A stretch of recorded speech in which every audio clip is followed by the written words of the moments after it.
Voice of मीडियाचा संस्थापक आंतरराष्ट्रीय अध्यक्ष कोणत्याही कार्यक्रमात जाऊन सतरंज उचलतो. माझ्यावर इन्क्वायरी बसेल की ही त्या देशातल्या पत्रकारांना का बोलतात. ट्रोल होतं लोकांचे विषय नाही, मांडल्यावर तुमची आई बहीण तो काढली तो जाते. तो की बाबा शासनाचे पुरस्कार गेल्या 5 वर्षापासून बंद आहेत रे. हे काय कारण आहे? ते म्हणतात की मुख्यमंत्री वेळ देत नाहीत पुरस्कार वितरण सोहळ्यासाठी. म्हणजे संदीप रामराव काळे या नावाने असणारी सगळी property me voice of media संस्थेच्या नावाने करून टाकलेली आहे. तळागाळातल्या पत्रकारांपर्यंत आपण पोहोचलाय का? जे महात्मा गांधीला बी चुकले नाहीत आणि बाबासाहेबांना पण चुकलेले नाहीत. ते प्रयोग सातत्याने अनेक प्रयोग करणाऱ्या माणसावर ते होत असत. ते माझ्यावर झाले, माझ्या संस्थेवर झाले. आपल्या बातमीदारांबाबतीत अशी तक्रार केली जाते की दे आर ब्लॅकमेलर्स. म्हणजे आपलीच मुळं निसटून गेली आहेत आपल्या हातात ना असं काही हाय हॅलो नमस्कार, मी अश्विनी. चित्रांगणच्या गप्पा स्टॉकमध्ये आपलं मनःपूर्वक स्वागत आहे. मंडळी, खरं तर पत्रकारांना आणि पत्रकारिता करणाऱ्या काही लोकांना आपण देशाच्या लोकशाहीचा चौथा स्तंभ असं आपण त्यांना म्हणत असतो. आता पुणे मुंबई सारख्या शहरांमध्ये अनेक मोठमोठाले पत्रकार काम करतात, अनेक आमच्यासारखी छोटी छोटी माणसं पण काम करतात. पण या मोठ्या मोठ्या पत्रकारांना जेव्हा आपण टीव्हीच्या स्क्रीनवर बघतो किंवा वेगवेगळ्या वर्तमानपत्रांमध्ये लिहिताना बघतो तर अर्थात खूप आनंदही होतो आणि त्याचं ग्लॅमर, या क्षेत्राचं ग्लॅमर अनेक लोकांना भुलवणारं सुद्धा असतं.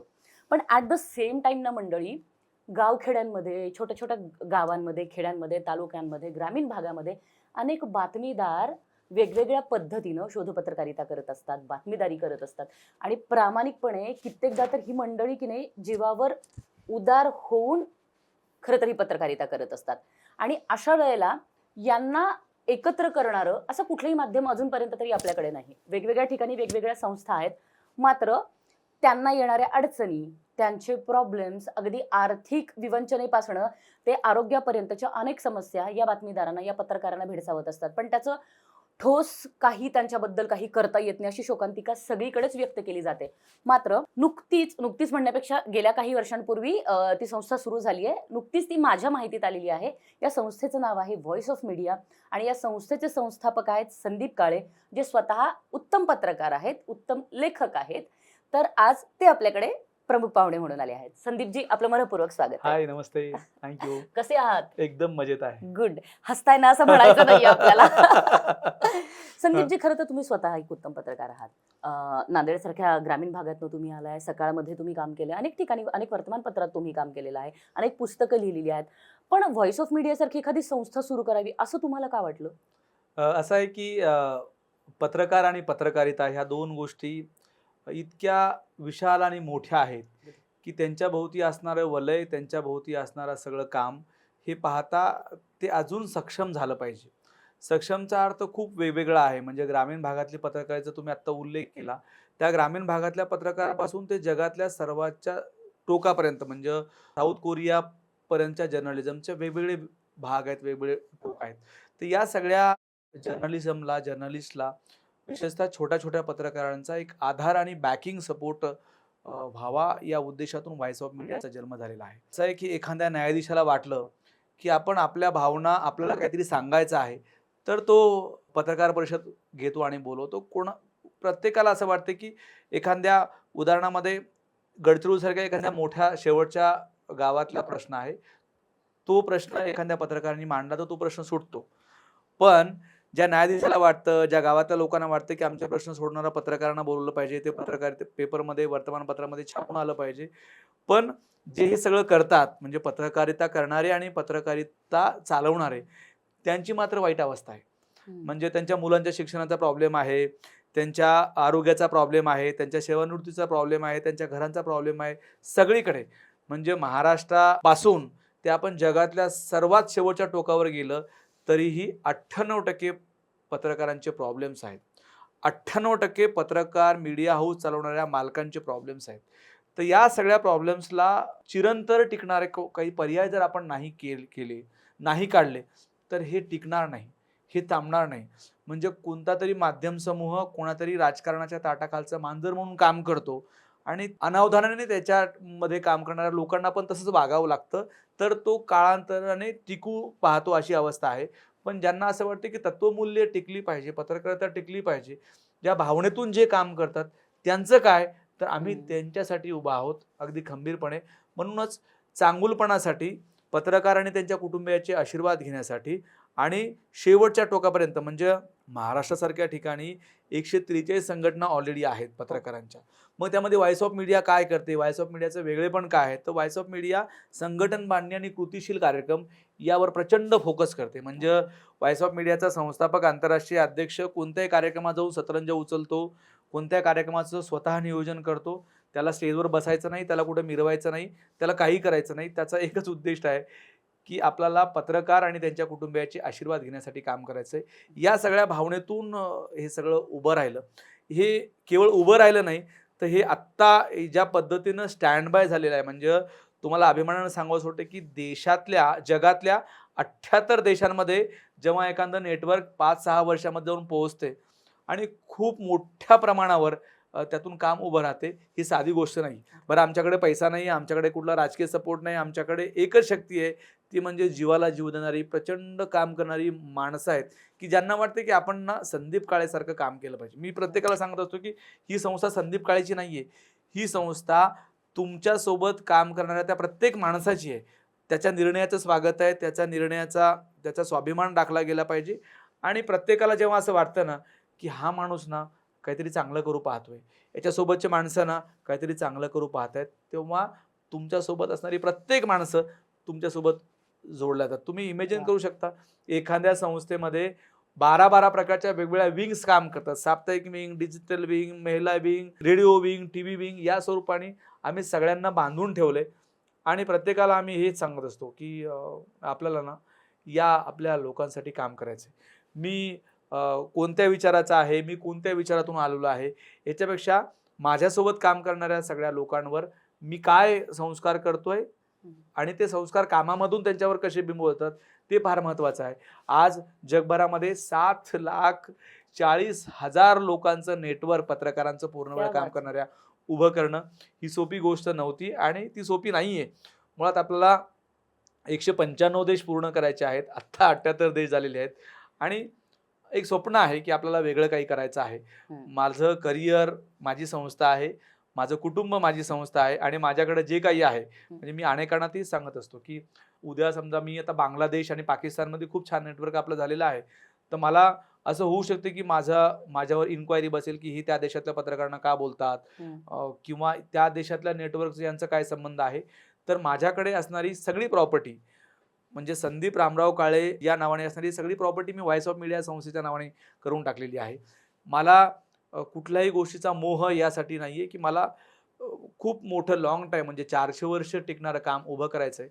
आणि मला त्या प्रत्येक माणसाच्या डोळ्यामध्ये दिसते, म्हणजे की त्याच्या आरोग्याची तो काळजी घेत नाही, त्याच्या मुलाच्या शिक्षणाची तो काळजी घेत नाही. खरंच. तुम्ही इमॅजिन करू शकता, आज मुंबईमध्ये 12 पत्रकार कॅन्सरने झुंजतायत, वय वर्ष 40च्या आतमधले. बापरे. कॅन्सर झालेला आहे. पत्रकारांना सगळ्या गोष्टी फुकट मिळतात. पण अनेक वेळा आपण त्या फुकट मिळणाऱ्या गोष्टीचा कुठं लाभ घ्यायला पाहिजे, यांचं पण त्यांचं काउन्सिलिंग झालं पाहिजे. शेवटी तो माणूस आहे. पत्रकार म्हणजे काही इंजिन नाहीये. आणि जे काही चांगलं होते ते पत्रकारांच्या माध्यमातून होतंय. पण अनेक वेळा आमच्यामध्ये सुद्धा अशा प्रवृत्त्या घुसलेल्या आहेत. म्हणजे त्या प्रवृत्त्यामध्ये 94% लोकं चांगले आहेत, पण जे 6% लोकं या सगळ्या वातावरणाला नासून टाकायचं काम करतायत. त्यांना आम्ही धडे पण शिकवलेले आहेत, त्यांना कायदा पण शिकवलेला आहे, त्याला नम्रपणे पण सांगितलेलं आहे. पण तरी त्या 6% लोकांमुळे बाकी जर्नलिझम आणि जर्नलिस्ट बदनाम होत आहेत. हे कुठेतरी थांबवलं गेलं पाहिजे. या भावनेमधून हे सगळं सुरू आहे आणि मजा येते काम करायला. अश्विनी, खरं तर संदीपजी, मला प्रश्न पडलाय आता, कारण मगाशी तुम्ही आता बोलताना 195 देशांचा पत्रकारांना तुम्ही एकत्र बांधून काहीतरी करायचं, कॉन्क्रीट काहीतरी करायचा प्रयत्न करताय. पण ते 195 लोकांना बांधून ठेवता ठेवता आपल्या तळागाळातल्या पत्रकारांपर्यंत आपण पोहोचलाय का? नाहीतर वर बघतोय आपण आणि खाली आपलेच म्हणजे आपलीच मुळं निसटून गेली आहेत आपल्या हातातनं, असं काही होणार नाही का? मुळामध्ये असं आहे की आम्ही एक क्रायटेरिया ठरवलेला आहे. बरं. भाऊच्या धक्क्यावरनं तुम्ही अलिबागला जाताय एका नावेमध्ये बसून, आणि त्या नावेमध्ये तुमच्याकडे 20 लोकांची कॅपॅसिटी आहे आणि तुम्ही 40 लोकं बसलात त्या नावेमध्ये, तर 40 अर्ध्यामध्ये गेले की तुमची नाव बुडून जाणार, अशी परिस्थिती होऊ शकते एनकेन.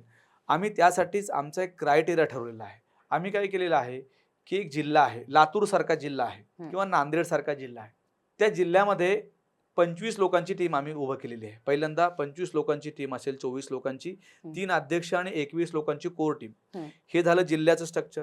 सेम आम्ही त्या शहराचं स्ट्रक्चर उभं केलं की त्या शहरामध्ये 8 लोक असतील, महानगराध्यक्ष असतील, ते एक स्ट्रक्चर आहे. आणि तालुक्याच्या ठिकाणी 11 लोक आम्ही नेमलेले आहेत. म्हणजे 24, 8, 11चा हा फॉर्म्युला जसा जिल्ह्याला आहे तसा राज्याला सेम आहे, तसा देशाला सेम आहे आणि जगाला पण सेम आहे. आमची 30 मंडळी आहेत की जी लोक आमच्याशी जोडल्या गेलेली आहेत आणि ज्यांना वाटतं की आपण चांगलं काम केलं पाहिजे. बरं, याच्याशिवाय असणाऱ्या पत्रकारांना आम्ही न्याय देत नाही का? पत्रकारांसाठी मदतीला आम्ही धावून जात नाही का? आम्ही सगळ्याला जातो. पण हे एज्युकेशन किट वाटणं आहे किंवा सगळ्यांचे पॉलिसी काढणं आहेत, सगळ्यांच्या मुलांच्या ॲडमिशन्स आहेत. आज पुण्यामध्ये आम्ही भागीरथ नावाच्या एका संस्थेबरोबर MOU केला की MPSC UPSC करणारे जेवढे काही पत्रकारांचे मुलं आहेत ते देशभरामधले, त्यांना मोफतमध्ये ते शिकवणार आहेत. असे अनेक वेगवेगळे विषय आहेत. तर आम्ही क्रायटेरिया ठरवून घेतलेला आहे.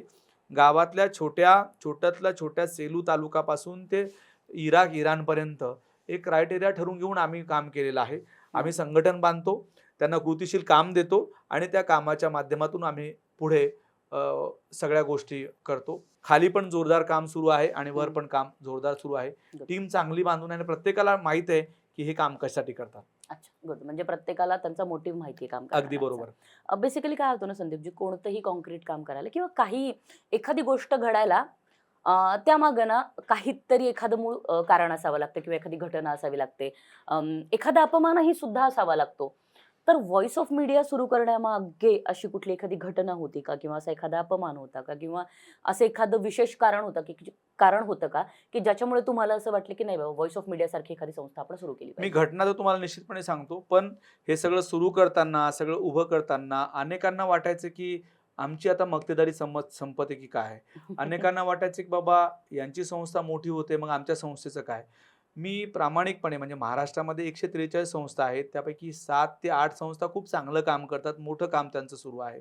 मी त्या प्रत्येकाला पर्सनली सांगितलं, त्या लीड करणाऱ्या माणसाला, त्या संस्थेला, टीमला, की बाबा माझा कोणाचा स्पर्धा मला नाही करायची. आणि तरीसुद्धा म्हणजे माझा पर्सनल बदनामीसाठी, माझ्या संस्थेच्या बदनामीसाठी अनेकांनी खूप वेगवेगळे प्रयोग करून पाहिले, जे महात्मा गांधीला बी चुकले नाहीत आणि बाबासाहेबांना पण चुकलेले नाहीत. ते प्रयोग सातत्याने अनेक प्रयोग करणाऱ्या माणसावर ते होत असत, ते माझ्यावर झाले, माझ्या संस्थेवर झाले, त्यातून काही फरक पडला नाही. आपण पुढे गेलो आणि ते सातत्याने अधूनमधून आताही होत असतात. आता आपण त्याच्या इतक्या पुढे गेलेलो आहोत की असं वाटतं की अरे यार, आपलं कोणी बदनामीसाठी का बातमी लिहिली नाही, आपलं सोशल मीडिया पोस्ट का टाकलेली नाही, आपलं काही चुकतंय का, आपलं काम बरोबर नाही की का, हल्ली आता तसं वाटायला लागलेलं आहे. पण अनेकांनी आपल्या पद्धतीने काही कसर सोडली नाही, ते करत असतात. आणि आता माझं सातत्याने म्हणत असतं की त्यांनी करायला पाहिजे, आम्हाला त्यातून चांगलं शिकायला मिळते. सगळीकडे, म्हणजे महाराष्ट्रामध्ये पण झालं, बाहेर पण झालं, वेगवेगळ्या देशांमध्ये पण झालं, सगळ्या पद्धतीने झालं. त्याला आम्ही काही घाबरणार नाही, तो आमचं काम सुरू आहे. आता असं आहे की लातूरमधली एक घटना आहे की ज्या पत्रकारांची वाईट अवस्था, त्यांनी मला पैसे उसने मागितले आणि मी त्याला ते पैसे दिले आणि त्याची अवस्था जेव्हा जाऊन मी पाहिली, तेव्हा माझ्या लक्षात आलं की याची अवस्था फार वाईट आहे. मग मी शोध घेतला की लातूरमधल्या अशा किती पत्रकारांची अवस्था आहे. तर 98% त्या सगळ्या पत्रकारांचं होतं कोविडच्या काळामध्ये. तेच अवरेज महाराष्ट्रामध्ये सगळ्या पत्रकारांचं होतं, किंबहुना देशामध्ये, जगामध्ये, सगळीकडे. आणि त्यातून व्हॉइस ऑफ मीडियाची निर्मिती झाली. असं आहे की जेव्हा आपण एखाद्या कम्युनिटी सगळ्यांचा विचार करतो ना, त्याच्यामागे प्लस मायनस खूप बाजू असतात. पण चिरंतन ज्याला इतिहास आहे, ज्याला असं जे काहीतरी रोज नव्याने निर्माण करतात, त्यांच्या मागे आपण सपोर्टिव्हली म्हणून उभे राहणं हे फार आवश्यक होतं. आणि ते मी काम केलं. अनेक मोठमोठ्या दैनिकामध्ये काम करायचो. आताही मी महासागर सारख्या मोठ्या मीडिया ग्रुपमध्ये समूह संपादक म्हणून काम करतो. पण माझं करिअर मूळ मुख्यतः व्हॉइस ऑफ मीडिया आहे. ड्रीम ओव्हर सोल्युशन नावाची माझी कंपनी आहे, जी खूप छान पद्धतीनं काम करते. पण माझं मुख्य जे आयुष्याचं ध्येय आहे ते व्हॉइस ऑफ मीडिया आहे. ज्या व्हॉइस ऑफ मीडियाच्या माध्यमातून मला पुढे 400 वर्ष एक हिस्ट्रेबल काम कसं राहील याच्यावर काम करायचं. आणि खूप आजही अशा घटना आहेत की ज्या व्हॉइस ऑफ मीडियामुळे झाल्या, ज्या व्हॉइस ऑफ मीडिया उभं राहू शकल्या. आणि आपण काय निमित्त मात्र असतो.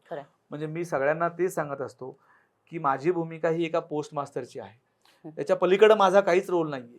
म्हणजे अनेक जण म्हणतात की सर तुमचं बातमीमध्ये नाव घेत नाही तुम्ही, तुमचं स्टेजवर नाव नसतं, तुम्ही स्टेजवर नसता, इकडं नसता, तिकडं नसता. म्हणजे त्या प्रत्येकाला माझं सांगणं हेच आहे की माझी भूमिका ही पोस्ट मास्टरची आहे. माझा जन्म मिरवायसाठी, कोणाला दाखवायसाठी किंवा मी कितीतरी शहाणा आहे, मी कितीतरी पॉवरवाला आहे हे सांगण्यासाठी माझा जन्म झाला नाही. माझा जन्म लोकांचे आशीर्वाद घेण्यासाठी झालेला आहे.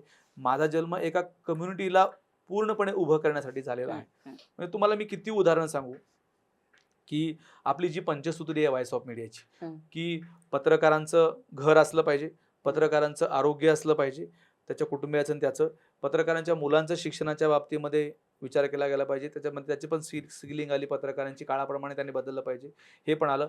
त्याच्यानंतर त्याच्या सेवानिवृत्तीनंतर काय वेगवेगळे इश्यू निर्माण होतात त्याच्यावर आहे. त्याच्या घराचा विषय खूप महत्त्वाचा आहे, त्याच्यावर पण आपण काम करतो. ही पंचसूत्री घेऊन आपण काम करतो आणि त्या पंचसूत्रीला खूप चांगला रिस्पॉन्स सगळीकडं मिळतोय. म्हणजे स्किलिंग आणि आरोग्य हे इतके महत्त्वाचे 2 विषय आहेत. तर आज मी थोड्या वेळापूर्वी बोलताना तुम्हाला पुसदचा उल्लेख केला. मुंबईमध्ये 12 कॅन्सरचे पेशंट आहेत हो म्हणालात तुम्ही. मुंबईमध्ये, की जे उपचार घेत आहेत आणि विनामूल्य. म्हणजे ओमप्रकाश शेट्टेचं मी मनापासून आभार मानतो, की त्या माणसाने म्हणजे महाराष्ट्रामधल्या प्रत्येक घटकाला न्याय दिलेलाच आहे.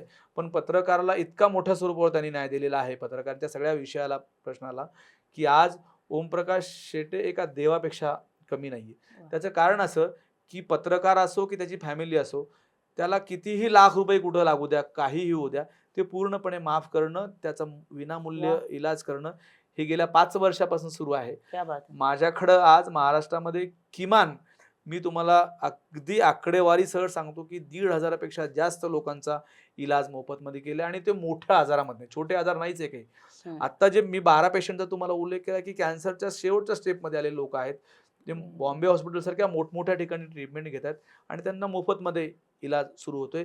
मी तुम्हाला ओमप्रकाशजीचं एक उदाहरण दिलं की या स्वरूपाचं काम चालते. पण अनेक असे विषय आहेत. एज्युकेशन सेल आहे आपला स्वतंत्र एज्युकेशनचा, voice of media. Voice of मीडियाचा, जो एज्युकेशन सेल तुमच्या ॲडमिशन पासून, तुमच्या मुलाच्या एज्युकेशनच्या मदतीपासून, त्यांच्या पुस्तकापासून, त्यांच्या साहित्यापासून, MPSCच्या याच्यापासून, इंजिनिअरिंगचं ॲडमिशन असेल, मेडिकलचा, आपण कोणाला पैसे देत नाही, पण शब्द टाकून त्यांची कामं करून देणे. त्याच्यानंतर त्यांना किट्स पोहोचती करणे, एज्युकेशन किट्स आहेत, ॲडमिशनच्या वेळी त्यांचं काउन्सिलिंग करणे, हे सगळं व्हॉइस ऑफ मीडिया करत असतं. तुम्हाला मी सांगू का, मला 2 मुलं आहेत, तर मला माहीत नसते हो त्यांचं ॲडमिशन कधी आहे, त्यांना पुस्तकं कुठले आहेत, ते घरची सगळी मंडळी पाहतात. पण ही अवस्था काय संदीप काळेची एकाची नाही, ही सगळ्यांचीच अवस्था आहे. म्हणजे बाहेर हा सगळ्यात मोठा माणूस असलेला तो पत्रकार, त्याच्या घरामध्ये त्याच्या फॅमिलीला घेऊन तो शून्य असतो सगळीकडे. त्यात नवल असं काहीच नाही, ते ब्रह्मदेवा हे सगळीकडे आहे. म्हणजे तुम्हाला मी तो रेशो अजून तिथंच येऊन थांबतो की 2% पत्रकार असे असतील की जे सगळ्या फॅमिलीची केअर करून त्या पद्धतीनं काम करत असतील आपल्या फॅमिली म्हणून. पण बाकी 98% मात्र ते देवाच्या नावाने चाललंय, बायकोच्या नावाने चाललंय, कुटुंबाच्या आईवडिलांच्या नावाने चाललंय, असे सगळे पत्रकार आहेत. पण त्या बाबाचा रेपो त्या गावामध्ये, त्या शहरामध्ये, त्या जिल्ह्यामध्ये, त्या राज्यामध्ये 1 नंबर, त्याच्याशिवाय पान हलणार नाही. म्हणजे आपल्याकडे इतके सगळे अशी उदाहरणं आहेत की त्या उदाहरणामध्ये तो पत्रकार म्हणजे तिथला सर्वेसर्वा असतो. तो कोणाच्या सत्तेच्या गादीवर कधी तो ज्या दिवशी पॉलिटिकलमध्ये जातो त्या दिवशी तो संपतो, यात तिळमात्र शंका नाही. पण सोशल कॉज घेऊन जी पत्रकारांची आयुष्य गेलेली आहेत, आपल्याकडे 100 अशी 1000 नावं तुम्हाला सांगता येतील की ज्यांचा इतिहास आहे त्या पत्रकारितेचा, आणि त्याच संस्कारावर, नीतिमूल्यावर आम्ही सगळेजण चाललोय. खूप जेव्हा टीका करायला लागतो तेव्हा त्याला कोणी कॉम्रेड म्हणतं, तो खूप तत्वज्ञानाच्या गोष्टी करायला लागतो त्याला कोणी तेव्हा समाजवादी म्हणतं. असे सगळे विषय त्याच्यामध्ये आहेत. पण तो पत्रकार त्या शहरासाठी एक आरसा असतो, त्याच्या कुटुंबियासाठी अजिबात नसतो. त्याच्या कुटुंबियाच्या दृष्टीनं काळजी घेण्यासाठी व्हॉइस ऑफ मीडियाचा जन्म झालेला आहे, हे मला तुम्हाला या निमित्ताने सांगायचं. आणि अगदी खोलपर्यंत, म्हणजे शेवटच्या सेलू तालुक्यापर्यंत पासून ते इराणपर्यंत व्हॉइस ऑफ मीडियाचा तो समानतेचा गुणधर्म आहे, तो कायम आहे की आपल्याला काहीतरी करायचं या भावनेतून ही चळवळ, ही संघटना सुरू आहे. म्हणजे व्हॉइस ऑफ मीडिया महाराष्ट्रापुरती होती, पुढे VOM इंटरनॅशनल फोरम ही जगभरासाठी काम करते, आणि या दोन्ही संस्था आता इक्वली उभे राहून काम करतात. क्या बात आहे. फार फार कौतुकास्पद आहे खरं तर संदीपजी. पण संदीपजी त्याची एक बाजू अशी पण आहे. म्हणजे मी स्वतः गेली 10-12 वर्ष पत्रकारितेमध्ये काम केलंय. ग्रामीण भागाचं ग्रामीण पेज माझ्याकडे होतं एका वर्तमानपत्रात. तेव्हा मला तिकडच्या बातमीदारांच्या पण मजा ठाऊक आहेत चांगल्याच. दुर्दैवाने म्हणजे ही रियालिटी आहे बरं का. म्हणजे आपण काय फक्त चांगलं-चांगलं बोलायचंय म्हणून इथे बसलेलो नाहीये. तर आपल्याला आपल्या काही ग्रे शेड खरं सुद्धा आहे. माहिती असतात अगदी बरं बरोबर का. आहे. तर अनेक बातमीदारांबाबतीत अशी तक्रार केली जाते की दे आर ब्लॅकमेलर्स आणि ते अनेकदा पुढाऱ्यांना असेल किंवा आणि कुठल्या तरी याला असेल की कोणत्या तरी वर्तमानपत्रात ते काम करत असतात किंवा कोणत्या तरी चॅनलसाठी काम करत असतात आणि मग ते तिथल्या काही ठराविक लोकांना मग ते ब्लॅकमेल करणं, त्यांच्याकडनं खंडणी आणि लिटरली असे प्रकार होतात. मी स्वतः या एका गोष्टीची साक्षीदार आहे. माझ्याकडे स्वतःकडे लोकांचे मला फोन आले होते एका बातमीदारासंदर्भात की तो ब्लॅकमेल करतो, काय करतो. सो मग बऱ्याचदा अशा वेळेला जर समजा व्हॉइस ऑफ मीडियामधला एखादा पत्रकार किंवा एखादा बातमीदार आपण म्हणूया जो या पद्धतीचं काम करतो, तर अशा गोष्टींना तुम्ही कसं डील करणार आहे? कारण तुम्ही चांगलं तर खूप काही सांगितलं की तुम्ही काय करताय, पण सगळंच चांगलं नसतं. बरोबर सगळंच आहे. असं खरं आहे छान ते. गुडी-गुडी नसतं हो, आयुष्य. म्हणजे हो, हो. आयुष्यामध्ये असे खाचखळगे सुद्धा असतात आणि या गोष्टी पण मी जसं म्हणाले आपल्या क्षेत्राचे ग्रे शेड आहेत. हो. तर we have to know it की हे ग्रे शेड सुद्धा आपल्याकडे आहेत. सो अशा ग्रे शेड्सचा मग तुम्ही कसं डील करणार आहात? मुळामध्ये 2 गोष्टी आहेत. तुम्ही पुणे-मुंबईचा सुरुवातीला उल्लेख केला. हो, मी असं सांगतो, की आज ग्रामीण पत्रकारिता आहे म्हणून आपली पत्रकारिता अगदी. जिवंत आहे. त्यात अगदी. तिळमात्र शंका नाही. आणि तुम्ही ब्लॅकमेलिंग पत्रकारिता हा शब्द वापरला ना, हे 1% तुम्ही पकडा हो. हं. मी तर म्हणतोय ना, की 96% माणसं पत्रकार चांगली आहेत. 4% चा प्रॉब्लेम आहे, ज्यांना पत्रकारिता काय आहे ते माहीतच नाही. हाडाचा पत्रकार असतो त्याचा आणि ब्लॅकमेलिंगचा, त्याचा आणि लोकांना त्रास देण्याचा काही नाही. त्याची भूमिका एकच असते, की माझ्या भागातले माझे विषय तर सुटले पाहिजेत आणि चांगुलपणा काहीतरी घडला पाहिजे. मुळामध्ये असं आहे, की आपण जेव्हा या विषयाच्या सगळ्या खोलामध्ये येतो ना, हं. ते वेगवेगळे इश्यू आहेत, की तुमची संस्था जर तुम्हाला महिन्याकाठी 4,000 आणि 5,000 जरी देत नसेल, तर मग त्या पत्रकारांनी करायचं काय सांगा मला? बँकेची बातमी आहे आणि पत्रकार परिषदेला तुम्हाला बोलवलं हं. आणि त्यांनी सांगितलं, की बाबा तुम्हाला येण्या-जाण्याचा हा खर्च आहे, की ती बातमी हा ₹200 तुम्ही घ्या आणि तुमच्या गाडीमध्ये पेट्रोल टाका. पैसे घेऊन तुम्ही बातमी छापल्याचा असा अर्थ होत नाही. अर्थ असा आहे, की तुम्हाला ब्लॅकमेल केलं म्हणजे मी बातमी छापतो, मला पैसे दे, याला ब्लॅकमेलिंग म्हणतात. True. पण अजूनही अशी शहरं आहेत, असे ग्रामीण भाग आहे, की जिथं या प्रकारच्या कुठल्याही गोष्टीला थारा दिला जात नाही. म्हणजे मला अजूनही आठवतं, की मी संभाजीनगरला होतो. संभाजीनगरला अनेक पत्रकार माझ्यासोबत काम करणारे पत्रकार परिषदेला घरचा डब्बा आणायचे. ती संस्कृती आजही संभाजीनगरला आहे. नागपूरसारख्या, कोल्हापूरसारख्या शहरामध्ये अजून कायम आहे. मोस्टली सगळीकडं ती संस्कृती कायम आहे. म्हणजे आता बँकेचा विषय निघाला. एका बँकेची पत्रकार परिषद होती. 2006 ची गोष्ट असेल संभाजीनगरला. तर त्या बँकेतल्या लोकांनी जसं पश्चिम महाराष्ट्रामध्ये पद्धत आहे, की पत्रकारांना आल्यानंतर तुमच्या गाडीला भाडं लागतं येण्या-जाण्यासाठी, त्यासाठी पैसे दिले. तर त्यावेळी त्या सगळ्या पत्रकारांनी त्यांच्या तोंडावरती पैशाचे पाकिटं मारले होते आणि एकाने पत्रकार परिषदेची बातमी छापली नव्हती. तिथं पत्रकारिता दिसून आली. मुळामध्ये हा रोष, हा भाग जो आहे, अनेक पत्रकारितेमध्ये अजून कायम आहे. हं. ग्रामीण म्हणजे तुम्हाला 101 अशी नावं, इतके नावं तुम्हाला घेता येतील, की जे ग्रामीण पत्रकारिता आज जिवंत ठेवतायत. त्यांच्यावर सगळी ग्रामीण पत्रकारितेचा भाग चालतो आणि पत्रकारिता काय आहे हे त्यांच्याकडून आपण शिकतो. त्यामुळे सगळ्यांना नाव ठेवणं हे काय संयुक्त राहणार नाही. त्याच्यामधले जे 2 आहेत, 96-100 पत्रकार जर एकूण आहेत, त्याच्यामधले 2 किंवा 4 पत्रकार असे आहेत, की त्याच्यामुळे सगळेजण बदनाम होत आहेत. मुळात त्यांना पत्रकारितेचा अर्थच कळलेला नाही. हं. असं आहे, की तुम्ही पत्रकारिता कशासाठी करताय? तुमचा उद्देश काय आहे? तुमच्या त्याच्यामागे सगळ्या भावना काय आहेत? हे सगळं समजून घेऊन जो पत्रकारिता करतो, तो खरा पत्रकार आहे. आणि ज्याला असं वाटतं, की मला माझं घर भरायचं आहे, माझं पर्सनल विषय आहेत, मला कोणाला तरी त्रास देऊन काहीतरी घडवून आणायचं आहे, हं. त्याला काही पत्रकारिता म्हणत नाहीत. हो. अशा अनेकांचा बंदोबस्त व्हॉइस ऑफ मीडियानी वेळोवेळी सातत्याने केलेला आहे. वाह! मुळामध्ये या संदर्भातली नियमावली व्हॉइस ऑफ मीडियानी बनवायला लावली शासनाला, की पत्रकार कोण असला पाहिजे, त्यांनी काय केलं म्हणजे विशेषतः डिजिटल मीडियासाठी नियमावली हं, व्हॉइस ऑफ हं, मीडियाने हं, बनवायला लावली, हं. की कशा पद्धतीनं याची नियमावली असली पाहिजे, त्यांनी बातमी कशा पद्धतीने दिली पाहिजे. मुळामध्ये वर्तमानपत्राची नियमावली कशा पद्धतीने असली पाहिजे, त्यांनी पत्रकारिता कशी केली पाहिजे आणि शासनाचा अंकुश म्हणून त्याच्यावर काय असलं पाहिजे, हे शासनाला व्हॉइस ऑफ मीडियाने सुचवलं होतं. ते सगळं शासनाने त्या पद्धतीने स्वीकारलं आहे. टीव्हीला आता आम्ही 8 दिवसापूर्वी मागणी केली, की टी-आर-पी हे बंद करण्यात यावे टीव्हीचे. बरं. त्या माध्यमातून टीव्हीमध्ये काम करणारा प्रत्येक माणूस हा त्या टी-आर-पीच्या माध्यमातून स्वतःचं आयुष्य संपवू लागलेला आहे. खरंय, खरंय. अशी परिस्थिती आहे. म्हणजे फायदा होतो बिझनेस करणाऱ्या मालकाला, पण मरतात माणसं अशा अवस्थेमध्ये आहे. दुसरं असं आहे, की यांचं काउन्सिलिंग करणं वारंवार. हं, हं. मुळामध्ये त्याला माहीतच नाही, की आम्ही पत्रकारिता कशासाठी करतो, पत्रकारितेचा उद्देश काय आहे. हे माहीतच नाहीये. तर तशाचं काउन्सिलिंग करणं, आम्ही सगळ्यात भर जर कशावर दिला असेल व्हॉइस ऑफ मीडिया म्हणून सगळीकडे, म्हणजे गाव पातळीपासून ते वेगवेगळ्या देशांमध्ये आम्ही पत्रकारांचं काउन्सिलिंग करण्यावर सर्वाधिक भर दिलेला आहे. बरं. त्याला वेगवेगळ्या सत्रांच्या माध्यमातून त्यांनी कशासाठी पत्रकारिता करायची हा भाग आम्ही समजून घेतलेला आहे आणि त्याला प्रचंड रिस्पॉन्स मिळालेला आहे. म्हणजे आमच्या सेमिनारमध्ये, काउन्सिलिंगमध्ये, कार्यशाळेमध्ये विशेषतः जो कोणी पत्रकार सहभागी झालेला आहे तो तर संघटनेशी जोडलेलाच गेलेला आहे. पण पत्रकार म्हणून माझी भूमिका काय आहे, मी काय केलं पाहिजे, या भावनेतून आम्ही काम केलेलं आहे. मी तर असं म्हणेल की या सगळ्या विषयाचा भाग पैशापाशी येऊन थांबतो. खरं. म्हणजे एखादा पत्रकार एखाद्याला पैसे मागतो, पैसेच नाही त्याच्याकडे, उद्या काय खायचा हा प्रश्न आहे.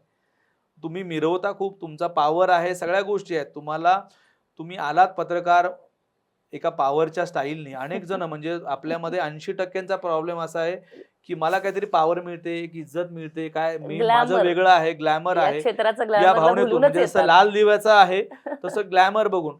पण जेव्हा प्रत्यक्षामध्ये तिथं येतो तेव्हा तिथं असं लक्षात येतं की अरे यार, लोक तर आपली लायकी काढतायत, आपल्या बातमीचं कोणी चाहता नाहीये, असं जेव्हा कळायला लागतं तेव्हा प्रॉब्लेम्स होतात. त्यामुळे त्यांनी उद्योगधंद्याकडे, व्यवसायाकडे वळलं पाहिजे. म्हणजे ग्रामीण भागाचा तुम्ही उल्लेख केला, तर मी तर असं म्हणलं की ग्रामीण भागातले मोस्टली 50% वर्ग हा कुठलं तरी नोकरी व्यवसाय करणारा असतो. आता अलीकडे आपण इतके सेमिनार आणि इतके वेगवेगळे ट्रेनिंग घेतलेले आहेत, विशेषतः स्किलिंगचं. वा. तर त्या स्किलिंगमुळे 50% पूर्वी जी संख्या होती आता ती 80% आलेली आहे. त्याच्यामध्ये खूप वाढ झालेली आहे की कोणीतरी नोकरी करते, कोणीतरी व्यवसाय करते, कोणीतरी PR करते. वा. काम करून पैसे महिन्याचे मिळवणं त्याच्यामध्ये काही लाज अगदी नाही अगदी. आणि कुठलं काम करायला काही लाज नाही. अनेक जण पुस्तकं लिहित आहेत, अनेक जण कोणाचे तरी आत्मचरित्र लिहून देत आहेत, तो कामाचा भागच आहे. आणि सगळ्यात महत्वाचं, तुम्ही आनंदी कशात असता हे फार महत्वाचं आहे. Very तुम्ही true. आनंदी राहायचं असेल खरं. तर तुमचं ब्रेन वॉश करणं अत्यंत आवश्यक आहे. म्हणजे मी चांगल्या अर्थाने. हो, ऑफकोर्स बरोबरच आहे ना. म्हणजे दारू सगळ्यांना मिळते तर ती पियायची का नाही? तुमचं लिव्हर किती खराब होते. आता तुम्हाला ज्या 12 पत्रकारांचं मी उदाहरण दिलंय, देशभरामध्ये एका महिन्यात किमान 40 पत्रकारांना आपण ऍडमिट करतो कॅन्सरसाठी. बापरे. लिव्हर खराब आहे वगैरे हे तर सोडूनच द्या तुम्ही, पण कॅन्सरच्या माध्यमातून किमान 40 पत्रकार देशभरामध्ये आपण ऍडमिट करतो. त्याचं कारणच हे आहे की खाण्यावर कंट्रोल नाही, बिलकुल कंट्रोल नाही खाण्यावर. हे तर पत्रकार म्हणून आपण सांगतो, इन जनरल माणसांचं पण खाण्यावर कंट्रोल नसते, त्यातून कॅन्सरचा आजार खूप बळावतो. धान्य आहे वगैरे, तो स्वतंत्र विषय होऊ शकतो. पण या सगळ्या लोकांना म्हणजे मूळतः हा विषय आपला ब्लॅकमेलिंग किंवा पैसे कमवण्याच्या मूळ हेतू पैसे कमवणे यातून दूर करायचा असेल तर आपल्याला व्यवसाय आहे, त्यांचं काउन्सिलिंग करणं आहे आणि त्यांनी काहीतरी नवनिर्मितीसाठी पुढाकार घेतला पाहिजे. या हेतूतून व्हॉइस ऑफ मीडिया काम करते. आणि हा सगळा दुसरा पार्ट त्याच्यामध्ये, एक त्याचं कुटुंब हॅपी पाहिजे. True. त्याची मुलं चांगल्या शाळेमध्ये शिकतायत, त्याची मुलं चांगला रिझल्ट आणतायत, त्याची मिसेस कुठेतरी छान काम करते, त्याचे आई वडील आनंदी आहेत. म्हणजे मी तुम्हाला जसं 12 कॅन्सरच्या याचं उदाहरण सांगितलं, तसे मोस्टली सगळीकडे, पुन्हा तो ओमप्रकाश शेट्टीकडे प्रश्न येतो, मोस्टली त्यांच्या सगळ्या फॅमिलीला कुठंतरी आजारातून मुक्त करणे, आजारासाठी मदत करणे, यासाठी व्हॉइस ऑफ मीडियाने खूप मोठा पुढाकार घेतला. त्याला खूप चांगला रिझल्ट मिळालाय. म्हणजे तुम्हाला मी अभिमानाने सांगेल की झाल्यावर तर सगळं करतात, पण होण्यापूर्वी आपण गेल्या 3 वर्षापासून सलग 6,500 लोकांचा विमा आपण दरवर्षी काढतो. क्या बात. 10 लाख रुपयाचा विमा. आणि यावर्षी 3 जणांना त्याचा फायदा झालाय, गेल्या वर्षी त्याच्या 4 जणांना, त्या कुटुंबाला फायदा झालेला आहे. सांगायचा उद्देश असा की एज्युकेशन आणि स्किलिंग, आरोग्य, याच्यावर आम्ही खूप भर दिलेला आहे. राजकारणाचा आमचा काही संबंध नाही, कोणा पक्षाशी काही संबंध नाहीये. त्याच्यामुळे सगळेच पक्षामधले लोक मित्र आहेत आणि सगळ्यांना वाटते की हे चांगलं काम करते, त्यांना सपोर्ट केला पाहिजे. सपोर्ट म्हणून काय हो, शासनाची एक स्वतंत्र सिस्टीम आहे, ती सिस्टीम कोणाच्या बापाचं काही ऐकत नाही, त्यांना जे करायचं ते करते. पण आत्ता देवेंद्र फडणवीस सारखा एक चांगला दूरदृष्टी असलेला मुख्यमंत्री तिथं बसलाय आणि त्याला वाटतं की चांगलं काम करावं. विशेषतः ब्रिजेश सिंह सारखा एक चांगला माणूस तिथं बसलेला आहे, जो जर्नलिझम डिपार्टमेंट पाहतो, त्याची दूरदृष्टी आहे, तो पण चांगल्या पद्धतीनं काम करतोय. सगळ्यांचे त्यांना एक दूरदृष्टी आहे म्हणून. पण इन जनरली आपण बाकी जर विचार केला तर सगळ्या यंत्रणेला पत्रकारांचं काही देणं घेणं नाही. इतके प्रश्न प्रलंबित आहेत. आता आम्ही मागच्या आठवड्यामध्ये भेटलो की भाववाढ नाही, जाहिरातीचा भाववाढ नाहीये, जाहिरातीची इतके बिल पेंडिंग आहेत, तुम्ही इमेजिन करू शकत नाहीये. महामंडळासारख्या अनेक विषयाची घोषणा केली आहे, पण त्याचं पुढे काही होत नाहीये. एक विषय नाहीये, सेवानिवृत्ती संदर्भामध्ये आमची भूमिका आहे. आमच्या पंचसूत्रीमध्ये अनेक वेळा त्यांना सांगितलं की बाबा सेवानिवृत्तीचे प्रश्न आहेत. आता संपादकाला पत्र आणायला सांगतात त्या पूर्वीच्या संपादकांकडनं. तो संपादक हयातच नाहीये, ती कंपनी हयात नाहीये, मग त्यांनी पत्र कुठून आणायचे? इतक्या जाचकाठी लावून ठेवलेल्या आहेत. या सरकारी बाबूला काही देणं घेणं नाही, कोणाचं काही करायचं नाहीये. मग आम्ही आमची स्वतंत्र यंत्रणा इस्टॅब्लिश केलेली आहे. आम्ही सरकारच्या कुठल्याही विषयावर, मला त्याच्यावर कधी विश्वास नाही, आत्ता कधी होता आणि कधी नाही, पण कधीच मी सरकारी कुठल्या विषयावर भरोसा ठेवत नाही आणि त्याच्यावर अवलंबून पण राहत नाही. आम्ही आमची स्वतंत्र एक यंत्रणा बनवलेली आहे आणि त्या यंत्रणेच्या माध्यमातून खूप चांगलं काम सगळीकडे सुरू आहे. तुमचा तो शब्द मला फार आवडला की गुढी गुढी सगळं आहे, पण यातून संघर्ष पण खूप करावा लागतो. आपल्या घरावर तुळशीपत्र ठेवावं लागतात. अगदी. आणि काय संदीप काळे एकटाच नाही, त्याच्यामध्ये 100 लोक आहेत. मी तुम्हाला इतक्या जणांची नावं घेऊ शकतो की ज्यांनी आपल्या घरावर तुळशीपत्र ठेवून खरंच या संस्थेला आणि संघटनेला मोठं केलेलं आहे. आणि त्यांनाही माहीत आहे. म्हणजे तुम्हाला एक अजून एक गोष्ट सांगतो, जसं मी माझ्या प्रॉपर्टीचं सांगितलं, तसं मी माझ्यासोबत असणारे जे 7 सर्वात जवळचे माणसं आहेत, त्या सगळ्यांच्या नावाने ही संस्था करून टाकलेली आहे. म्हणजे आता क्या संदीप बात काळेचं है. काही झालं आणि ही संस्था, ही संघटना, ही चळवळ पुढे चाललं पाहिजे. एका माणसावर काही चालून चालत नाही. तर तुमच्या सगळ्यांचा याच्यामध्ये वाटा पाहिजे. तर मी त्या 7 जणाला बॉन्ड करून ती संस्था देऊन टाकलेली आहे की ही संस्था तुमची आहे, हे तुम्हाला सांभाळायचं आहे. संदीप काळेचं काही बरं वाईट झालं तर संदीप काळेचं काही बरं वाईट होणार नाही. म्हणजे की 400 वर्ष संदीप काळे राहणार आहेत, त्यात काही हे नाहीये. पण सांगायचा उद्देश असा की आपण या पद्धतीनं सगळी खूप स्ट्रॉंगली तयारी केलेली आहे आणि खूप लॉंग पर्यंत चालणार आहे, खूप दूरपर्यंत चालणार आहे. वा, नक्कीच नक्कीच. माझ्या शुभेच्छा आहेतच. आता तुम्ही व्हॉइस ऑफ मीडियाच्या माध्यमातून जी काही कामं बऱ्यापैकी केली जातात, त्या बऱ्याचशा कामांबद्दल तुम्ही ओझरता का होईना त्याचा उल्लेख झालेला आहे. तर स्पेसिफिकली आपण कोणती कामं करतो? पंचसूत्री तर तुम्ही आम्हाला सांगितलेलीच आहे. पण त्याच्या पलीकडे अजून कोणत्या स्पेसिफिक कामांसाठी तुम्ही काही तुमची ब्लूप्रिंट तयार आहे का? जरा प्लीज त्या अनुषंगाने जरा बोला. मला असं वाटतं की विषय, महाराष्ट्राचे प्रश्न जे आहेत ते वेगवेगळे आहेत. म्हणजे त्या प्रश्नावर आपण काम करतोय, ती प्रश्न आहेतच आहेत. पण वेगवेगळ्या राज्यांची, वेगवेगळ्या देशाची, सगळीकडची प्रश्न वेगळे आहेत. आपल्या म्हणजे जर्नलिझमसाठी महाराष्ट्र, आपला विशेषतः भारत हा खूप सुपीक देश आहे. बाकी देशामध्ये खूप प्रॉब्लेम्स आहेत. महाराष्ट्र अत्यंत समृद्ध आहे त्या बाबतीमध्ये, जर्नलिझममध्ये. बाकी राज्याची तुम्ही अवस्था फार वाईट आहे. विशिष्ट प्रकारच्या माध्यम समूहाचा पगडा तिथल्या शासनावर आहे आणि त्यांचं साठवलोट करून सगळ्या बहुतांश राज्यामध्ये देशातला हा प्रॉब्लेम आहे. त्याला अपवाद महाराष्ट्र आहे. म्हणजे महाराष्ट्रामध्ये मला अभिमानाने सांगावंसं वाटतं, असे अनेक माध्यम समूह आहेत की ज्या माध्यम समूहाने स्वतःचा कवडीमोल भाव करून ते माध्यम समूह चालवलेला आहे. तुम्हाला एक गोष्ट मी सांगतो, खरं ती ऑन रेकॉर्ड सांगायला नाही पाहिजे, पण महाराष्ट्राला कळालं पाहिजे की असे पण माध्यम समूह आहेत. आपल्याकडे श्रीकृष्ण चांडक नावाचे एक जर्नलिस्ट आहेत, पत्रकार आहेत. लातूरकडेच आहेत का? नाही, चांडक हे नागपूरचे. बरं. तर चांडक साहेबांनी काय केलं की त्यांचा महासागर नावाचा मीडिया समूह आहे, त्यांनी स्वतःची 56 एकर जमीन विकली त्या ग्रुपला. पण कोणाकडे ते गेले नाहीत की मला काय तुमची जाहिरात द्या, तुमचे पैसे द्या, मला ते उभं करायचंय, मला हे करायचंय. आणि आता 56 वर्ष झालेले आहेत माध्यम समूहाला. 56 एकर जमीन त्यांनी विकलेली आहे. ते आपला माध्यम समूह उभा राहावा यासाठी. म्हणजे लोक जमिनी घेतात, लोक इतरांच्या मदतीनं माध्यम समूह आपले काळे धंदे बंद करण्यासाठी चालवतात. याचे इतके उदाहरण आहेत महाराष्ट्रामध्ये. पण मी तुम्हाला श्रीकृष्ण चांडक सरांसारखं एक उदाहरण का दिलं, तर असे खूप उदाहरणं महाराष्ट्रामध्ये आहेत की ज्यांनी ही पत्रकारिता, या पत्रकारितेचे मूल तत्व जीवन ठेवण्यासाठी खूप मोठं काम केलेलं आहे. चांडक सर एक अपवाद त्याला आहेत. मला 1-2 गोष्टी तुम्हाला या निमित्ताने सांगायच्या आहेत की अशा असणाऱ्या माणसांच्या पाठीमागे, माध्यम समूहाच्या पाठीमागे आम्ही अगदी खंबीरपणे उभं राहिलो.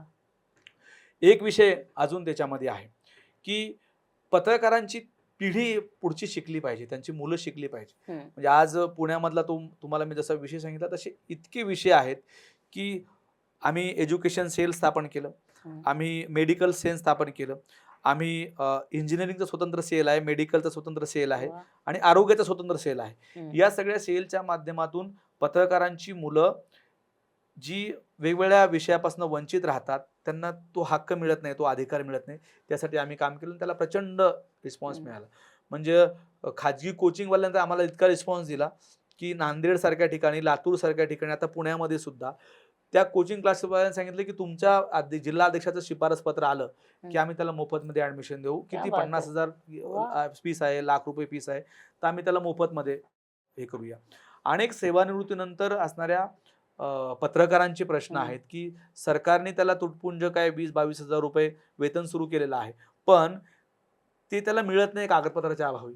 तिथं आम्ही खूप चांगलं काम केलं, तिथं पण चांगलं यश मिळालेलं आहे. डिजिटल मीडिया संदर्भातली, रेडिओ संदर्भातली जी काही व्यूहरचना शासनाने आखली होती, जी त्यांच्या दृष्टीने चांगली नव्हती. त्याच्यामध्ये बदल करून जे काही नव्याने निर्माण झालेलं आहे, ते खूप छान पद्धतीनं झालेलं आहे. मला 2-3 गोष्टी या निमित्ताने सांगायच्या आहेत, की वेगवेगळ्या संघटना आहेत, वेगवेगळे नेते आहेत त्याच्यामध्ये काम करणारे, जे पत्रकार आहेत, ते खूप चांगलं काम करतायत.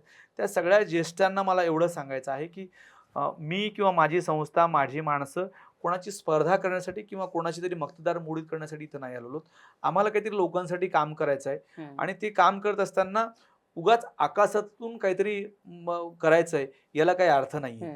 आपण पुढे आलं पाहिजे, एकमेकांना मदत केली पाहिजे, एकमेकांना सहकार्य केलं पाहिजे. सगळ्यांचा उद्देश सारखाच आहे. पण अनेक वेळा काय होतं, की प्रत्येक जण वेगळ्या मार्गाने जाऊन याची मक्तेदारी कशी मोडीत काढता येतील या मानवी काय त्याला म्हणतात चांगल्या असणाऱ्या भावनेतून काम करतात. त्याचा कुठेतरी वाईट वाटतं, पण आता त्याच्या आपण खूप पुढे गेलेलो आहोत. त्याची सवय पडलेली आहे आता. असं आहे की एज्युकेशन संदर्भातले विषय मी तुम्हाला सांगितले, मेडिकल संदर्भातले विषय तुम्हाला सांगितले. आता अलीकडच्या काळामध्ये नव्याने पत्रकारितेमध्ये येऊ पाहणाऱ्या त्या प्रत्येकांसाठी आम्ही एक क्लब स्थापन केलेला आहे. बरं. की काय की जेव्हा तुम्ही ॲडव्होकेट होता तेव्हा तुम्हाला एक डिग्री दिली जाते आणि काय की तुम्ही मेंबर आहात, तुम्ही काय ॲडव्होकेट आहात असं तुम्हाला सांगितलं जातं. पण पत्रकारांचं तसं नाही. पत्रकारांची डिग्री ते घेतात. पण पुढे काय? तर आम्ही आमच्या माध्यमातून असं सुरू केलेलं आहे, की तुम्ही पत्रकार झालात या संदर्भातलं सर्टिफिकेट आम्ही त्यांना देतो आणि ते एक अभिमानाने सांगतात, की आमचं हे वेगळेपण आहे. आम्ही 22 मीडिया ग्रुपशी असं टायअप केलेलं आहे, की आमच्या मार्फत आलेला पत्रकार ते जॉबला ठेवतात. आमच्या मार्फत आलेला पत्रकार त्यांना ते काय 3 महिन्याची, 4 महिन्याचं, 6 महिन्याचं त्यांचं काही पहिला पिरियड असतो याचा प्रोबेशन पिरियड त्यासाठी त्यांना मदत करतात. एकूणच काय पत्रकारितेमध्ये येऊ पाहणारा जुना असलेला तो आणि त्याचं कुटुंबीय या सगळ्यांसाठी व्हॉइस ऑफ मीडिया गाव पातळीपासून ते जगातल्या शेवटच्या टोकापर्यंत काम करण्यासाठी पुढाकार घेतो. काही ठिकाणी आम्ही घरांसाठी पण पुढाकार घेतलेला आहे. काही ठिकाणी ऑफिसेससाठी पुढाकार घेतलेला आहे. तिथे पण चांगला यश मिळतो. असं आहे की घरांचा जेव्हा विषय येतो म्हणजे मुंबईतल्या घरांचा विषय आम्ही 3 वर्ष लावून धरला होता की पत्रकारांना त्यामध्ये आरक्षण असलं पाहिजे. काही भागामध्ये आरक्षण नव्हतं तर तिथेही चांगलं यश मिळालेलं आहे.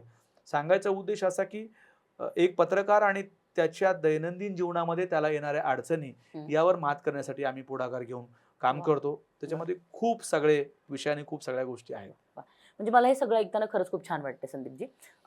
पण या माध्यमातून मला ना नुकतीच एक घटना घडली, जरा मी ती घटना सांगते आणि तिथे नेमकं तुमची संस्था काय करू शकली असते किंवा तुम्ही लोक काय पद्धतीने अशा घटनांमध्ये पुढाकार घेऊन काय कराल याबद्दल आपण बोलूया. तर माझी मैत्रीण आहे प्राजक्ता जोशी नावाची, जी इंडी जर्नलसाठी काम करते आणि प्राजक्ताने मध्यंतरी एक पोस्ट केली. त्याच्या आधी मी सांगते तर मला वाटते वर्ल्ड कपची मॅच होती काहीतरी आणि आता मी क्रिकेटमध्ये 0% इंटरेस्ट असणारी बाई आहे, त्यामुळे कुठली मॅच आहे मला याची कल्पना नव्हती.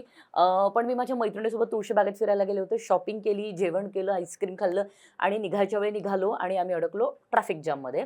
जे ट्रॅफिक जाम होतं अलका टॉकीज चौकामध्ये आणि त्या दिवशी आम्ही साधारण पाऊण तासापेक्षा जास्त त्या ट्रॅफिकमध्ये अडकलो होतो.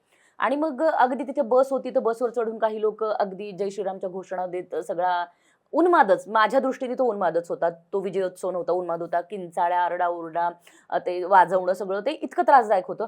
बरं म्हणजे हे खरं तर मी कॅमेरा समोर सांगते आणि मला हे सांगायला अजिबात लाजही वाटत नाहीये. आम्ही साधारण 6 वाजल्यापासून मार्केटमध्ये फिरत होतो आणि तिथे कुठेही चांगली स्वच्छतागृह नाहीयेत दुर्दैवाने. आणि आम्हा तिघींना पण शू आली होती. मी, माझी मैत्रीण आणि माझी लेक सोबत होतो आणि मला तेव्हा माझे पिरियड्स चालू होते. आम्ही पाऊण तास त्या ट्रॅफिकमध्ये अडकलोय आणि अत्यंत वैतागून मी त्या अनुषंगाने ती पोस्ट केली आणि मी त्याच्यात म्हणाले की बाबा विजयाचा आनंद साजरा करणं ही गोष्ट खूप चांगली आहे, कौतुकाची आहे, छानच आहे, मलाही आनंद झालाय. भले मला क्रिकेटमधलं काही कळत नाही, पण बसवर चढून जय श्रीरामच्या घोषणा देण्यात म्हणजे राम तर येऊन तिथे क्रिकेट खेळत नव्हते ना, पण हे सगळं होतं. आणि मग तीच गोष्ट धरून मला खूप घाण पद्धतीने ट्रोल केलं गेलं. म्हणजे बेसिक माझी अडचण काय होती की तिथे कुठेही वॉशरूम नव्हते. माझी बेसिक अडचण ही होती की आम्हाला जायला रस्ता नव्हता, आम्ही पाऊण तास तिथे स्टक झालोय. तर बेसिक गोष्टींवर बोलायचं नाही, कोणीही बोलत नव्हतं, पण मी त्या गोष्टीवर बोलले. मग मी वाईट पद्धतीने ट्रोल झाले. मग इतक्या खालच्या पातळीवर की अगदी रांडबिंड म्हणेपर्यंत, मी हे कॅमेरा समोर बोलतीये, ऑन कॅमेरा बोलतीये, इथपर्यंत मला ट्रोल गेलं. नेमकं प्राजक्तानी काय केलं तर सेम प्राजक्तानी पण साधारण असाच काहीसा अनुभव घेतला. मला वाटतं त्या दिवशी श्री स्वामी समर्थांचा प्रकट दिवस काहीतरी होता आणि ती ज्या एरियामध्ये राहते तर तो अख्खा रस्ता जाम करून ठेवलेला होता आणि तिला सांगण्यात आलं की नाही नाही तुमची गाडी इकडे लावा आणि तिकडेच जा, तुम्ही चालत जा. ती म्हणाली की अहो मी इथेच राहते, मला जायचंय. पण त्या लोकांनी तिला काही सोडलं जायला नाही. दिलं नाही. बरोबर. मग त्याच्यावर उद्वेगाने तिने ते लिहिलं की हा कसला हिंदुत्ववाद आहे बाबा. हो. आणि त्या अनुषंगाने ती रस्ते वापर आणि एकूणच आपल्या सार्वजनिक सुविधांच्या अनुषंगाने तिने प्रश्न उपस्थित केला. हो. मग तिने 2 घटनांचं कंपॅरिझन केलं. हो. इथे ही घटना ज्याची ती साक्षीदार होती आणि दुसरी एक घटना जी कोंढव्यामध्ये घडली होती की रमजानच्या निमित्ताने जेव्हा इफ्तार पार्टीचं ते आयोजन, इफ्तारचं आयोजन, पार्टी नको म्हणूया आपण, इफ्तारचं आयोजन केलं होतं. पण तिथे शांतपणे ते इफ्तारी करत असणाऱ्या लोकांना मात्र मारहाण केली गेली होती. तर अशा त्या 2 घटनांचं कंपॅरिझन प्राजक्ताने केलं होतं.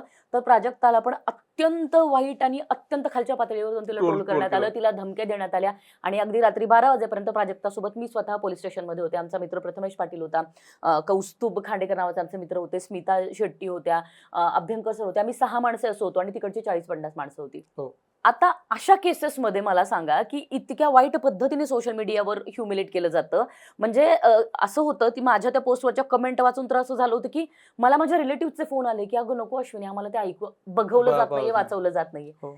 सर मग असं वाटत नाही का तुम्हाला की याच्यासाठी पण व्हॉइस ऑफ मीडियाने काहीतरी केलं पाहिजे? माझा मुख्य हेतू हा आहे की याच्यावर पण तुम्ही प्लीज काहीतरी केलं पाहिजे. विषय असा आहे की बघा, हे ब्रह्मदेवाला पण चुकलेलं नाहीये. राजा जेव्हा दरबारातून बाहेर पडतो की त्याच्यासोबत असणारे 9 रत्न त्याची टिंगल उडवायला लागतात आणि आपल्या हातामध्ये असलेलं ते आत्ताचं खुल्ल्या बापरे. चिलसिमवालं जे यंत्र आहे ते इतकं प्रभावी आहे की त्याच्यावर कोणाचंही नियंत्रण नाही. म्हणजे त्याच्यावर व्हॉइस ऑफ मीडिया सोडा, आपल्या ब्रह्मदेव खाली आला तरी त्यालाही प्रश्न पडेल की याच्यातून मार्ग कसा काढायचा. इतकं स्वातंत्र्य सगळ्यांना आहे. म्हणजे आपल्याला घटनाकारांनी स्वातंत्र्य दिलेलं आहे, आपली एक घटना आहे, आपण त्यात काम करतो, हे सगळं ठीक आहे. पण काय काय होतं की काळ असतो एक, त्या त्या काळामध्ये तिथं राज्य कोणाचं आहे, त्या राज्याचा विचार काय आहे, त्याच्यानंतर ती राजकीय परिस्थिती काय आहे, त्याच्यावर तुमचं ते ट्रोलर्स आणि सगळ्या गोष्टी. आत्ता ट्रोलर्स कोण आहेत? विशिष्ट प्रकारचे लोक. म्हणजे ते तुम्हाला आम्हाला सांगायची गरज नको. म्हणजे अमृता फडणवीस वहिनींनी एखादं गाणं गायलं की त्याला ट्रोल करणारी माणसं वेगळी आहेत. बरं, हे का कोणा पक्षाचे, जाती धर्माचे किंवा असे आहेत का? तसं नाहीये. ही एक विकृती आहे. ट्रोलर म्हणजे ही विकृती आहे. या विकृतीने जितकं तुम्हाला रिस्पॉन्स दिला तितकं तुमचं काम उत्तमरित्या सुरू आहे असं आपण समजायचं. ही विकृती आहे एका प्रकारे. म्हणजे तुम्ही कोण ते आपला सदावर्तेनी, गणेश सदावर्तेनी काही बोलल्यानंतर ट्रोल करणारी माणसं, सन्माननीय अमृता वहिनी यांना बोलणारी ट्रोल करणारी माणसं, एखाद्या कॉम्रेडनी किंवा एखाद्या कम्युनिस्ट पक्षाच्या माणसांनी पोस्ट टाकल्यानंतर त्यांना ट्रोल करणारी माणसं, किंवा एखाद्या माणसाने खूप मोठं काम केलेलं आहे की त्याला आता भारतरत्न मिळालं आहे, त्याच्यावर पण खाली बाबा याला विकत मिळाला असेल. म्हणजे असं इतकं तुम्हाला स्वातंत्र्य केलेलं आहे, दिलेलं आहे की त्या स्वातंत्र्याचा कुठंतरी अत्यंत दुरुपयोग होतो हे आपल्याला दिसतंय आणि तिथं प्रॉब्लेमही आपल्याला दिसतोय. पण यामध्ये एकच आहे की अनेक देशांमध्ये, म्हणजे मला 5-6 देशाचं इतकं कौतुक वाटतं की त्यांच्या देशामध्ये सोशल मीडियावर पूर्ण बंदी आहे. क्या बात. म्हणजे किती आपल्याकडेही काही आता परवा एक 150 ॲप आपल्याकडनं काढून टाकलेले आहेत. चांगुलपणाची माध्यम आपल्याला वाटतात, त्याच्यापेक्षा 90% याच्यामुळे पिढी बरबाद होते. म्हणजे आत्ता मी त्या रंजन सरांकडे, भगीरथ सरांकडे जाऊन आलो आणि त्यांनी मला एक बोलता बोलता सांगितलं की ते म्हणाले की एक मुलगा माझ्याकडे आला आणि तो मला म्हणाला की सर, म्हणलं तू 2 वर्ष तू काय केला? तू 2 वर्ष तर गेलेले आहेत. तो म्हणला की सर, मी सकाळी 8 वाजता फोन लावायचो आणि संध्याकाळी 10 वाजता फोन बंद करायचो. माझ्याकडे इतकं एंटरटेनमेंटचं साधन माझ्या हातामध्ये आलं होतं ₹100 तर मला कळालंच नाही की माझे 2 वर्ष बरबाद कशी झाली. बापरे. आणि तो इझिली असं सहजपणे सांगत होता. असे ते रंजन सर मला भगीरथ कळ असे मला सांगत होते. तर असं आहे की उपयोग काय होतो आणि बरं ते म्हणणार कोण आहे? म्हणणार कोणीच नाही ना. समजा एखादं खूप काही झालं तर अनेकांना धडा शिकवला गेलेला आहे सोशल माध्यमातून, अनेकांना तोडफोड झालेली आहे, मारहाण झालेली आहे, पण किती जणांच्या कोण नादी लागणार आहे हा प्रश्न आहे. त्यामुळे तुमचं स्वातंत्र्य, तुम्ही जे काय करताय ते कोणीतरी ट्रोलर्स आहेत म्हणून थांबायचं नाहीये. आपलं जे काम आहे, आपलं जे मत आहे, आपलं जे मांडायचं ते आपण 100% मांडलं गेलं पाहिजे. आणि हे खरं आहे की श्रीराम येऊन काही ते एन्जॉय नाही करणार आहे. श्रीरामाने ज्या पद्धतीनं कष्ट घेतले, ज्या पद्धतीनं सगळं वाढवलं, म्हणून त्याचं रामराज्य होतं. आता ते रामराज्य आहे का हे पाहायची वेळ आलेली आहे. बापरे. आणि त्या श्रीरामाच्या नावाने इथं काय कोणतं राज्य सध्या सुरू आहे हे पण पाहायची वेळ आली आहे. सांगायचा अर्थ असा आहे की हे याची सगळी मोजदाद हे काळ 100% करेल. आणि तुम्हाला आम्हाला ही ट्रोल करतात म्हणून थांबवणं आपण जर ते थांबवलं तर आपल्याला बाबासाहेब पण माफ करणार नाहीत, आपल्याला महात्मा गांधी पण माफ करणार नाहीत आणि आपल्याला सावरकर पण माफ करणार नाहीत. जे वेडे आहेत ते जय श्रीराम म्हणतात आणि जे चांगले आहेत ते जय श्रीराम म्हणतात. आपल्याला काय घ्यायचे ते आपण आपल्यावर डिपेंड करूया.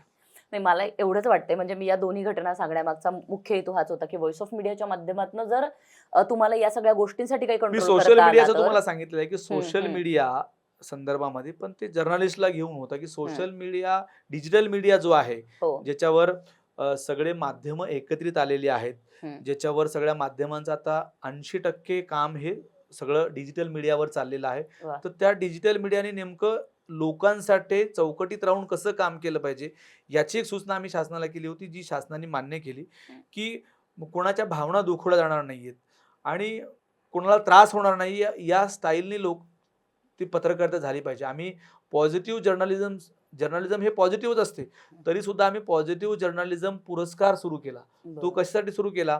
तर गेल्या 5 वर्षापासून शासनाने चांगलं लिहिणाऱ्या पत्रकारांचे पुरस्कार बंद केले. सर, शासनाची ती चांगलं म्हणजे मेहरबानी आहे. सॉरी मी इंटरप्ट करतेय. चांगलं म्हणजे शासनाच्या बाजूनी असं म्हणायचंय का? चांगलं म्हणजे लोकांचे विषय त्यांनी मांडलेत. नाही, कारण लोकांची लोकांचे विषय मांडल्यावर ट्रोल होतं, लोकांचे विषय मांडल्यावर नाही. तुमची आई बहीण तो काढली तो तो जाते. ते कोणाला चुकलं नाही.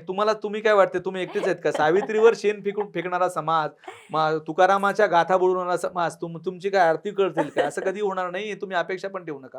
मी शासनाच्या त्या कामाचं सांगत होतो की शासनाने चांगलं काम केलेल्या पत्रकारांना गेल्या 5 वर्षापासून बंद करून टाकले त्याचा सन्मान करणं. त्या कारण शासनाला आता जेव्हा आम्ही पत्र देऊन विचारतो की बाबा शासनाचे पुरस्कार गेल्या 5 वर्षापासून बंद आहेत रे, हे काय कारण आहे? ते म्हणतात की मुख्यमंत्री वेळ देत नाहीत पुरस्कार वितरण सोहळ्यासाठी. गेल्या 5 वर्षापासून हे सुरू आहे.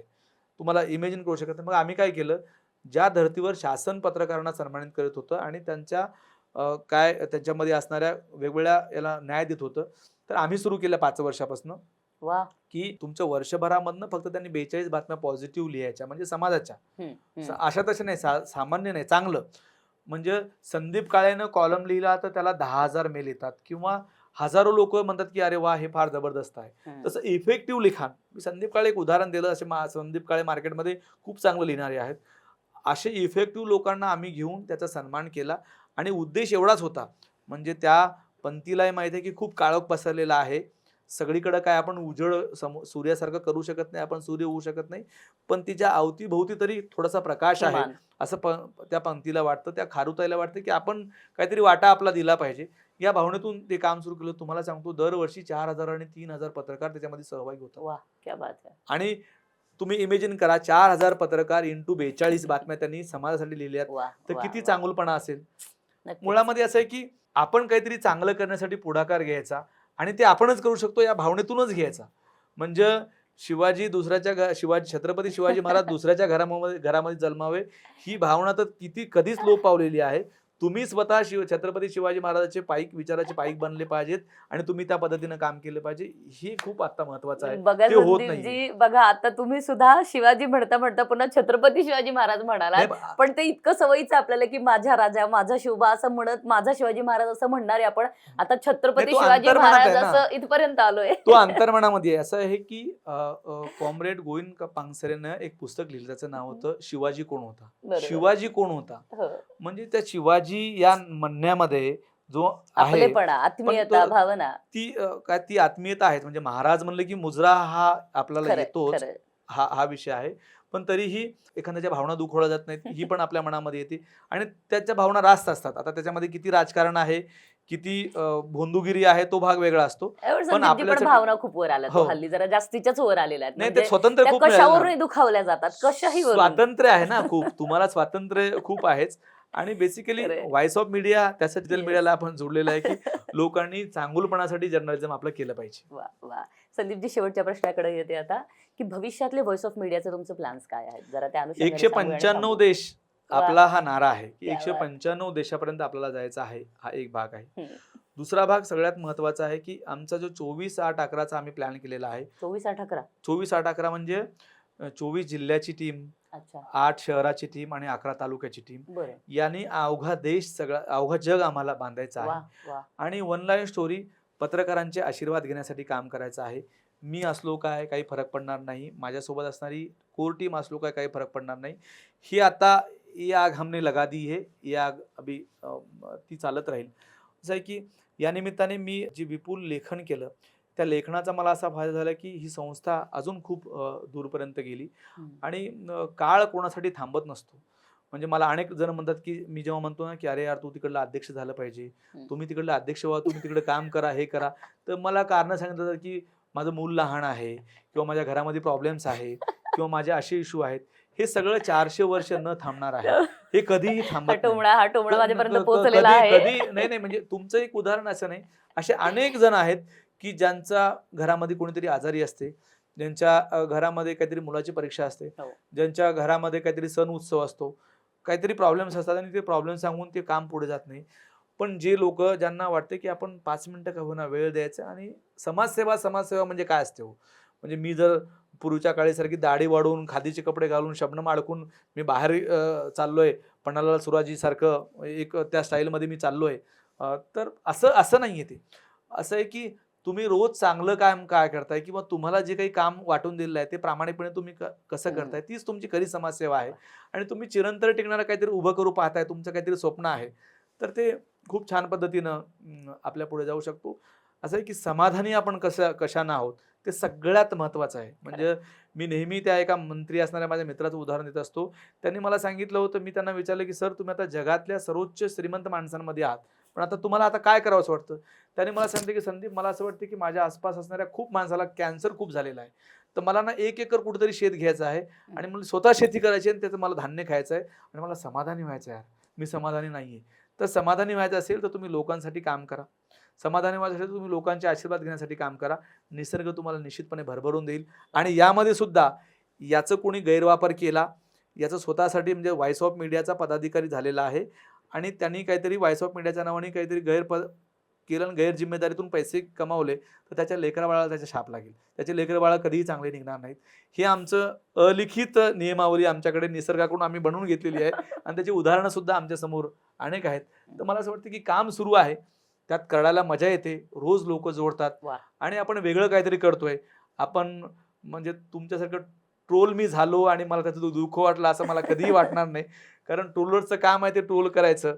तुम्हाला तर या भाषेत करतात, आम्हाला तर वेगवेगळ्या भाषेमध्ये करतात, की याची दुकानदारी आहे, असं आहे, तसं आहे.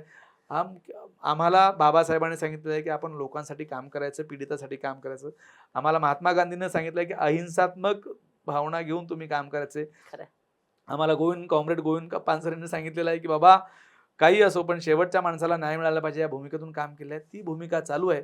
भगतसिंग फासावर गेले, तेव्हा भगतसिंगाच्या जेलमधल्या डायरीचं एक वाक्य मला जेलमधल्या डायरीतलं खूप भावतं आणि त्यातून आपली दिनचर्या सातत्याने सुरू असते. त्याचं म्हणणं एकच होतं, की आपल्या बाजूचा माणूस आनंदी राहायला पाहिजे, यासाठी आपली भूमिका कायम आहे आणि ती भूमिका घेऊन व्हॉइस ऑफ मीडिया 195 देशांपर्यंत मजल वा. दर मजल प्रवास करणार आहे. क्या आपल्यासारख्या बात. अनेकांची त्या प्रवासाला साथ नक्कीच. अपेक्षित आहे. नक्कीच. जे आले ते आपले, जे नाही आले ते सुद्धा आपलेच. आपले आहेत.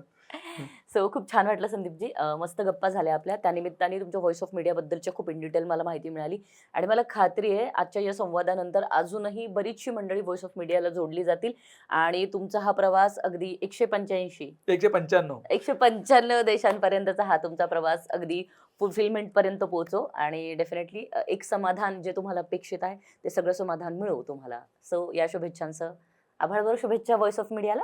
Thank you so much. थँक्यू. मंडळी, तुम्ही कुठेही जाऊ नका. जर तुम्ही अजूनही आमच्या चित्रांगण या चॅनलला सबस्क्राईब केलं नसेल तर प्लीज चित्रांगणला सबस्क्राईब करा and till then stay connected with us. Thank you so much.